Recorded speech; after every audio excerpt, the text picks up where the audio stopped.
Hey guys, it's Shaylin. I'm here today with another writing video. So today I'm doing a Q&A video. It's been a super long time since I did a Q&A, especially just like a general one. I think the last one I did was like over a year ago. You guys asked a lot of questions, so if this is a style of video you like, I'll try to schedule them a little more often rather than like once every 18 months. I might split this up into two parts just because there are a lot of questions. Okay, so the first question I've got here is, where do you start when revising a first draft? This question might be too big, but I have one draft that I need to revise and I just want a first step to get the ball rolling. It really depends on what state your first draft is in. So I think the most important thing to do is ask yourself, what do I feel my draft needs? With editing, I think it's important to approach it based on the specific draft and what the draft needs. If you're like, I know this is an issue, then go address that issue. If you don't know what the issues are, then you might want to read the book over, maybe let it sit for a couple weeks and come back. Just rest your brain. Finishing a first draft can be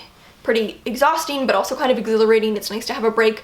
Reading it over after a bit of time can give you some fresh eyes to help you identify some problems. If you really don't know where to start, then pass it on to a critique partner. Try to get some guidance. Sometimes you can't proceed without some feedback. Usually I would recommend doing some self-editing on a first draft before passing it off. But if you have someone you work with closely and you're close enough that you're on terms where you can share a first draft, maybe that's what you want to do. The first step that I would do would be to identify the problems that you're aware of in your draft and start working on fixing them. You don't have to worry about fixing every single problem at once. Sometimes you just need to go in and fix things one at a time. But start with what you know the book needs. I find that the more I learn about writing, the less I enjoy reading. I can't help but view books with the same critical eye I use for editing my own work. Is this something you've struggled with? If so, do you have any advice? To be honest, it's not really. I don't really consider myself a highly critical reader. I actually consider myself a pretty generous reader. In a year, and I read like over 70 books a year, I will maybe rate 2 or 3 in the 2-star range. When I read a book, I'm not looking for problems.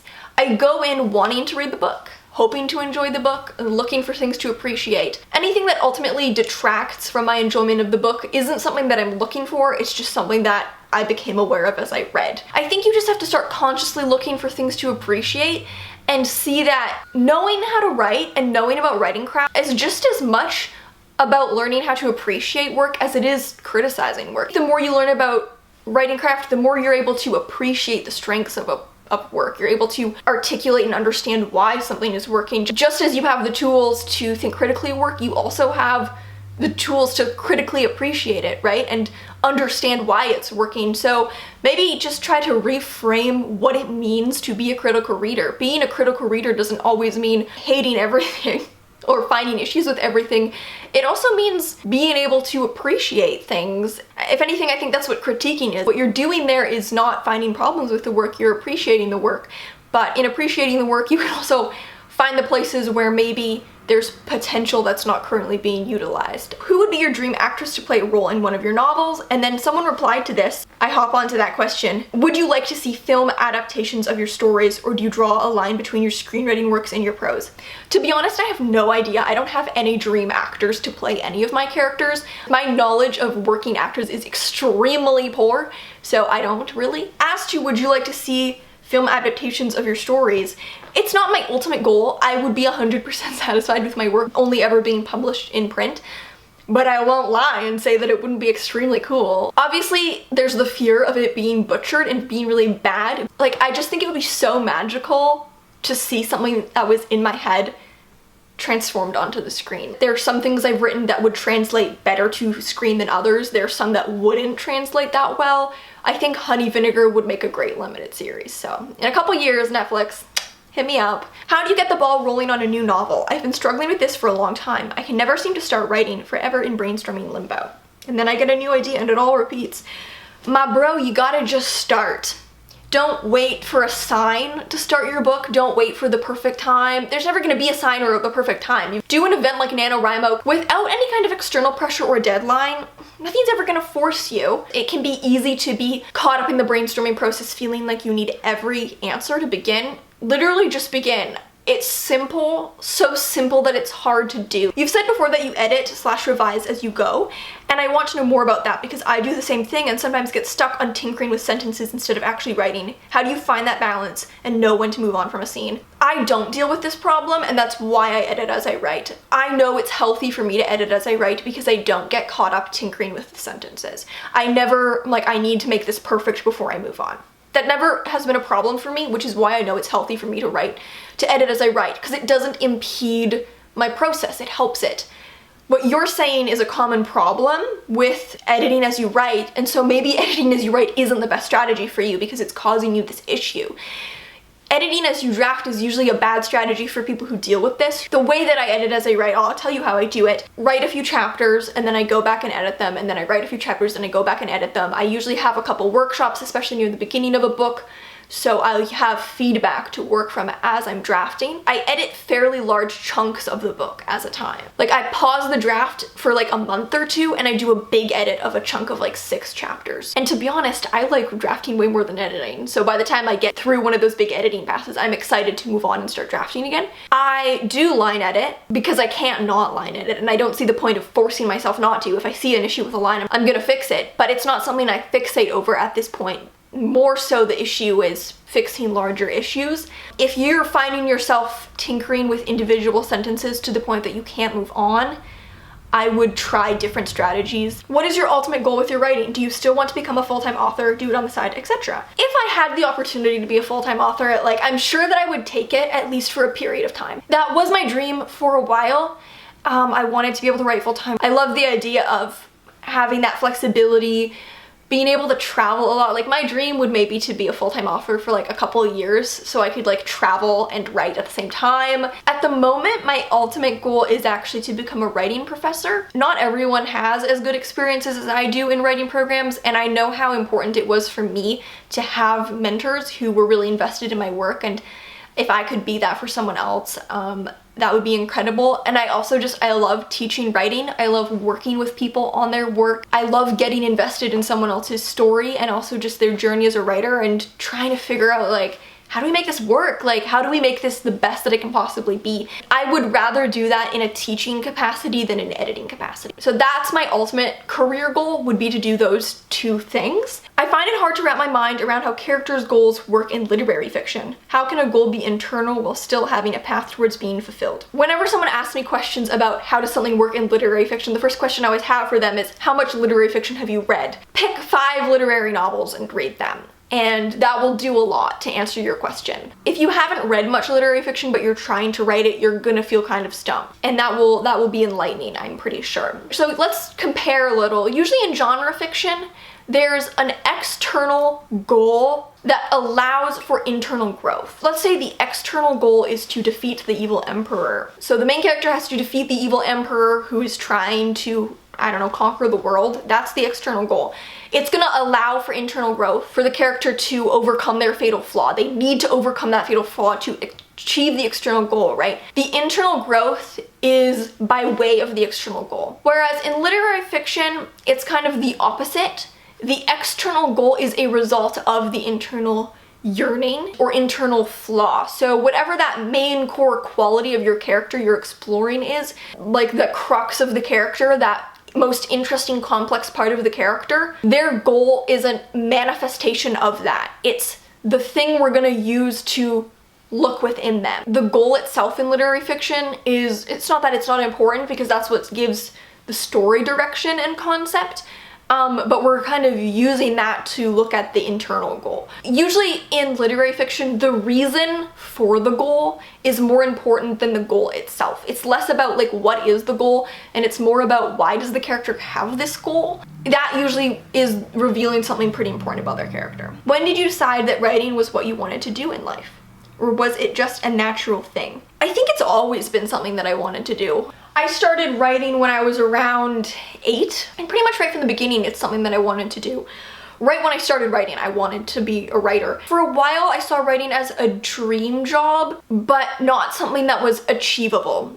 And so I had other plans, I had other things that I wanted to do. I wasn't even gonna study writing in university. I didn't really have any faith in myself to pull that one off. I just thought, the odds are so against me, I'll never have the skill, I'll certainly never have the luck. Why set my sights on that? Very teenage angst mindset there, but it was always something I wanted to do. Ever since I started writing, I wanted to be a writer. There was never a period of time as a kid where I was like, I like writing, but I don't want to be a writer. Like, no, I always wanted to be a writer. The only process was going through that period of time where I didn't believe that it was possible. But now I've seen myself start to build a writing career for myself, and I wish I could just go back to myself at 15 and be like, you little insecure nerd, this is the thing you've been the most passionate about in your entire life, and that is gonna be enough. It's not gonna take a miracle, it's just gonna take what you already have in you. I don't know, I wish I knew that, because I did. It was a hard time to go through. Almost, it was like there were years I spent talking myself out of it. I tried to tell myself that doing what I wanted, which was to study writing in university and just put everything into being a writer, I tried to talk myself out of it because it's like I thought that it was foolish to believe in myself, which is kind of sad. So I'm glad that in the end I reached the conclusion that, like, this is what you're passionate about for, you should just do it.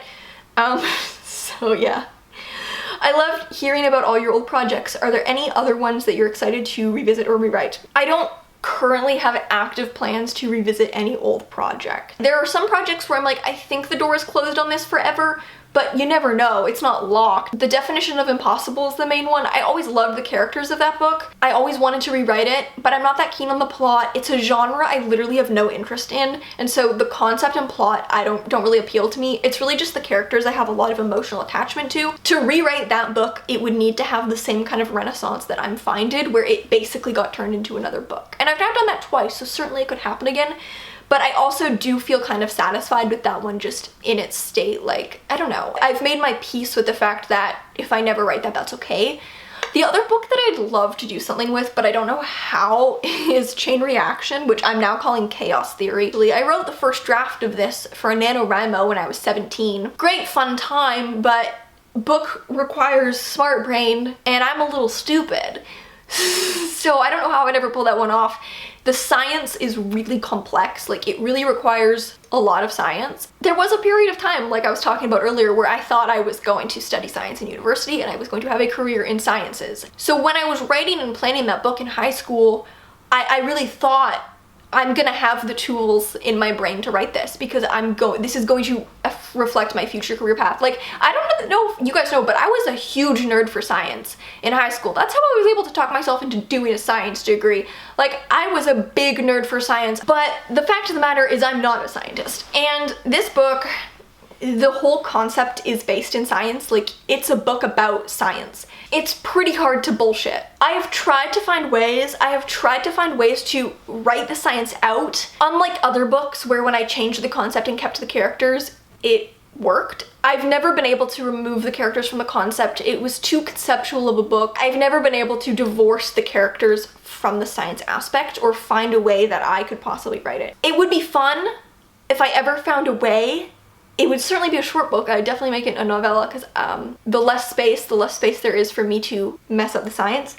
So I don't know what the path is for that one. However, for the most part, projects from my youth pretty much has been laid to rest. I've made my peace with that. There are lots of books that would be super fun to write, but they're just not high priority for me, and I've kind of made my peace with them. Just being ideas. Do you like to write from other people's perspectives? How do you feel when writing characters who have different ideologies and values? If you're writing fiction, you're always writing from other people's perspectives, right? Unless you're writing like auto-fiction where the character is essentially you and essentially based on your experiences. Every character I write is not me. I have no interest in basing characters on myself because I spend 24/7 with myself and I don't feel the need to compound that by then writing about myself. I don't know, I'm familiar with myself. I live in my own brain. To be honest, the more different a character is from me in terms of value and personality, the more fun I find them to write. And the easier I find them to write. I call this the ledge. So I imagine that I'm climbing a mountain and then there's a ledge here and I'm trying to pull myself up onto the ledge. If the character is really, really different from me, there's a wider ledge and so it's easier to pull myself up. It makes them easier to observe. But let's say the character is more similar to me, then that ledge shrinks and it's harder, there's less to grab hold of, and it sometimes feels harder to observe the character. Characters with different ideologies and values, I love it. It gives me a lot to sink into. I don't feel morally conflicted if my characters have different values than me. Like, Sybil kills a lot of animals in that book. There's a lot of animal violence, does not faze her. I am literally a vegan. It doesn't bother me to write. I actually find it easier than a character with more similar ideology. Do you ever have the fear that 2 or more stories of yours, especially from the same genre, might end up being too similar? Not really. I did when I started writing short fiction, because when I first started writing short fiction and I was on like my 4th or 5th story, I was like, I've exhausted all my ideas, which is ridiculous because I was like 5 stories in, but I was like, where else is there to go from here? I've used my 5 ideas. But the more I've written, the more comfortable I've become with the fact that there will always be more ideas. Like, they're never gonna run out. As long as I live, I should be able to keep getting ideas. If 2 are similar, I don't really care. I don't feel like I have to push myself to make every story super different just cause. Like, if 2 turn out kind of similar, that's probably because it's a style of story I enjoy writing. And maybe I just felt like there was more to explore on those themes or that type of story. I do enjoy writing things that are different and distinct, so I can try my hand at different styles of stories, but if 2 are kind of similar, I don't really mind. I found that a week or 2 after finishing a first draft, I immediately want to move on to new things, and I find my old ideas boring. Tips on how to combat this. Probably this is a result of feeling exhausted by your first draft. If you just finish a first draft, it's tiring. Like, you put a lot into completing a draft in terms of emotion and time and energy. Sometimes you don't want to look at the thing. Don't confuse your exhaustion for a lack of passion. Sometimes you just need a break from an idea. Next time you feel that, ask yourself, am I just really tired because this was hard to write and I need a rest and maybe I need to work on something else and then I can come back to it? Or is it truly actually a loss of passion? I keep rereading my writing. How do I just convince myself to let it rest for a while before revisiting it to do another draft? Do you encounter this problem? I do go through phases where I reread my writing a lot and I just kind of like pick at it, and I don't think it's a problem. I think a lot of the time I do good editing work when I'm in that weird like rereading things sporadically phase. For me, the best way to get myself to stop looking at a draft is to send it out to someone for feedback. So if I feel like I can't stop editing a draft, I give myself a deadline where I'm like, okay, finish editing the book by this date and then send it out for feedback. I was in this with Honey Vinegar where I couldn't stop reading it over. I just kept opening random sections and editing them. I felt like I would never be done editing it. So I set myself a day where I was like, finish editing it by this day, sent it to one of my critique partners, and then now I haven't felt the desire to look at it because I know if I do, I'll find issues. It kind of made me want to stop looking at the book. It's not bad to reread your writing. You're doing a lot of good editing work. Asking yourself how that rereading fits into your process and then kind of like embracing it. When does purple prose become a problem? I have a background in poetry, prose poetry specifically, and when working on short stories, they can come off a bit poetic. Don't know if I should just harness it at this point or really try to detach the two. I love poetry, so it depends on if what you're writing is your poetic style or if it's actually purple prose.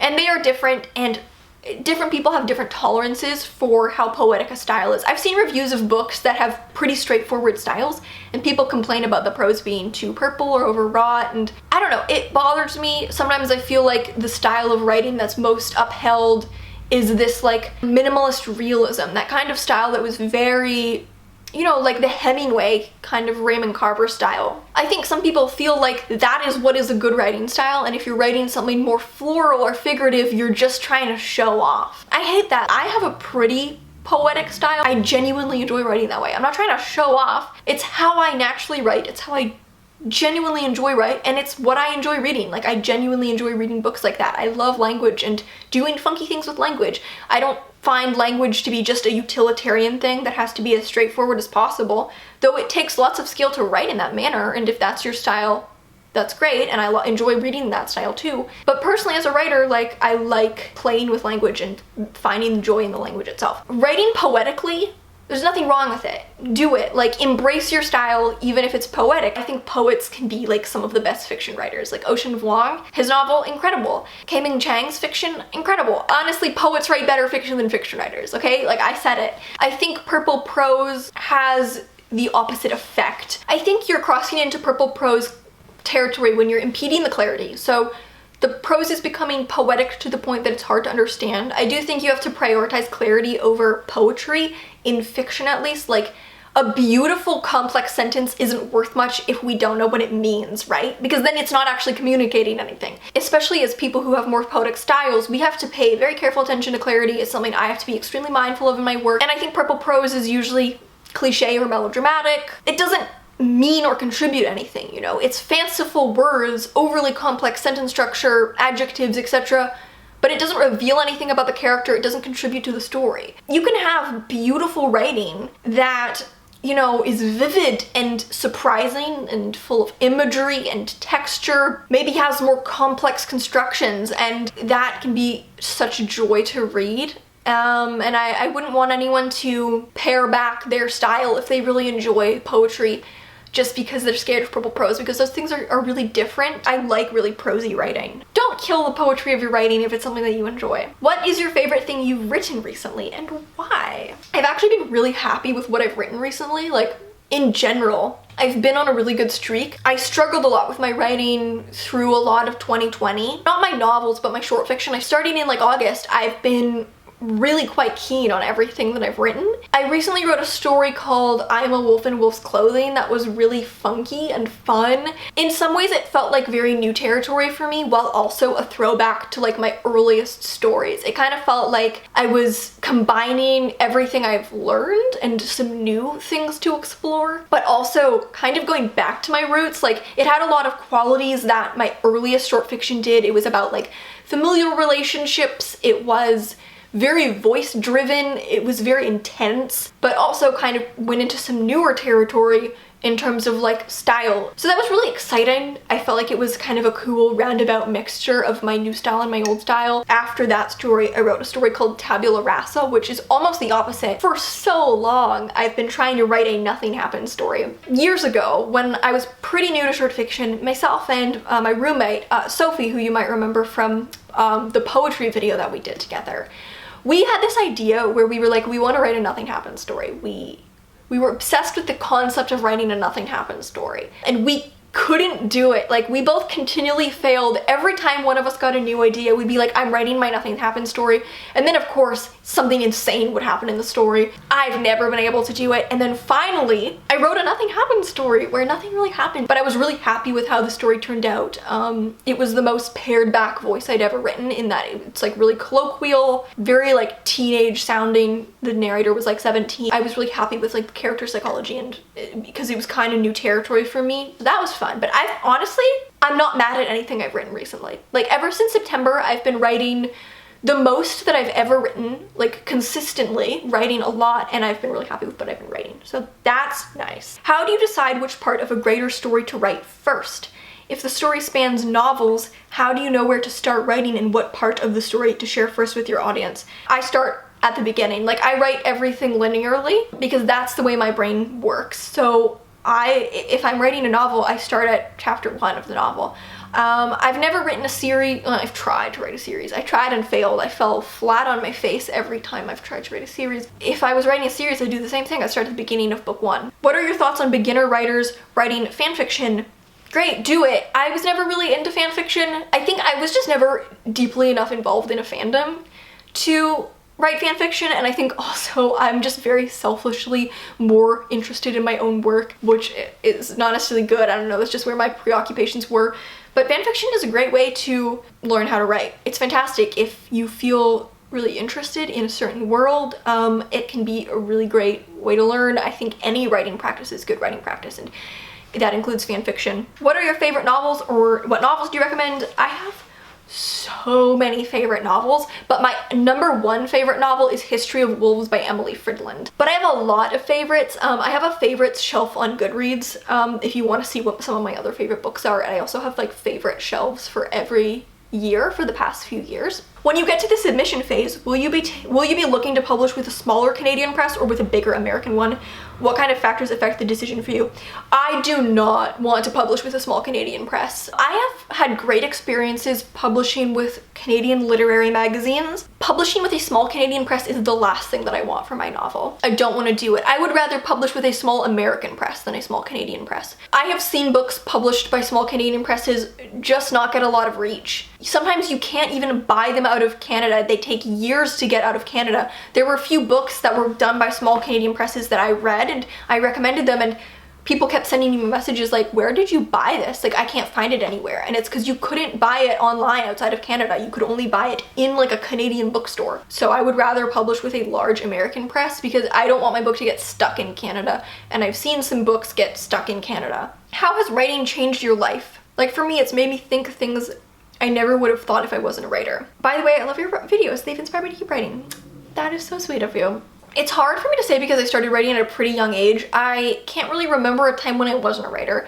I started writing around the age of 8, and so it shaped me. It is such an integral part of my identity. Like, I think I would label myself as a writer before I'd label myself as anything else. It would be the first word that I use to describe myself. I can't even compare to a time where I was not a writer.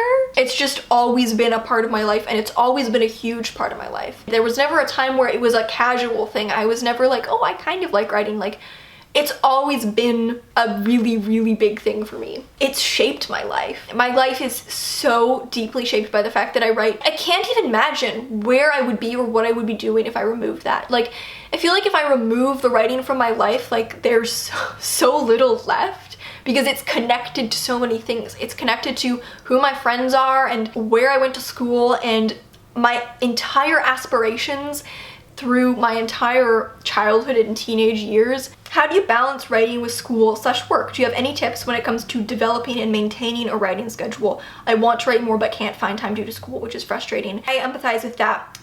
Currently, working is way easier to find time to write. I found it harder to write consistently when I was a student, and I was a writing student, than I do now, and it's because I have the same work schedule every week, right? And so it's pretty easy to build a consistent habit. School is not like that. Sure, you have classes the same time each week, but you have different workloads every week, and so it's way harder to do if you're a student. I don't have a schedule for writing. I'm just not that kind of person. I'm a much more like type B person. Never worked for me, never been my thing. When I was a student, one thing I found really helpful was blocked writing in. It's harder, again, because you have COVID, I doubt you're on campus. I did a lot of my writing on campus, and I almost had times in my schedule where writing was like a class. Like, let's say I had a 2-hour break between these 2 classes 2 days a week. Every day for the semester I would kind of use that time, go to the library and write, and it was a consistent thing, part of my schedule. And because I was already on campus, it was really easy to motivate myself to go to it because I'm not at home, there's no distractions, so that was really easy. But I would ultimately say, like, don't beat yourself up about it. If you're in school and you're struggling to write consistently or a lot, it's super understandable. It's really hard to do. And sometimes school has to take the priority because school can be like that. So can you do a video on how to write a strong female character with a personality, please? Make your character a woman. Give her a personality. Just like you would give any character a personality. There's no difference in giving a character of any gender a personality. It's the same thing. Yes, your gender might shape your experiences and how you have interacted with the world, but ultimately it doesn't really have much bearing on your personality. There are traits that we are socialized to attribute to being male or female. I guess the non-binaries are screwed. We don't get a personality. Do the exact same thing you would do when you're developing a male character. Do that. But she's just a woman. That's literally it. There's no secret hack. In fact, looking for a secret hack, I think, is the biggest mistake you can make. I get this question every single time I do a Q&A. You just make a character who is a woman and you give her a personality. Any advice on writing magical realism? Which I'm gonna refer to as fabulism, by the way, because it has such a root in Latin American literature. It's not something that I claim for my writing. Know what the fabulous element is doing. When I read fabulous writing that I think doesn't work, it's because it feels like the fabulous writing is almost there as like an aesthetic, but it's not actually doing anything on a idea level. Like, what does it represent? What is it a manifestation of? I once handed in a fabulous story to a workshop, and the professor said something really, really astute, which was that the reason this story needs the fabulous element is because the characters are so young that they're not able to articulate the nature of their relationship themselves, which is why the fabulous element can serve as a metaphor in order to articulate it. You know, if you have magical birds and they're just there, like, it'll feel thin and the reader will not feel convinced. But if you know the purpose that it's serving and what they represent and what they reveal, then fantastic. Alright guys, that's all for this video. Thank you so much for watching. There should be a part 2 to this coming up soon, so stick around for that. Thank you so much for watching. If you have any questions, you can send me an ask on Tumblr, and I'll see you in another video. Bye.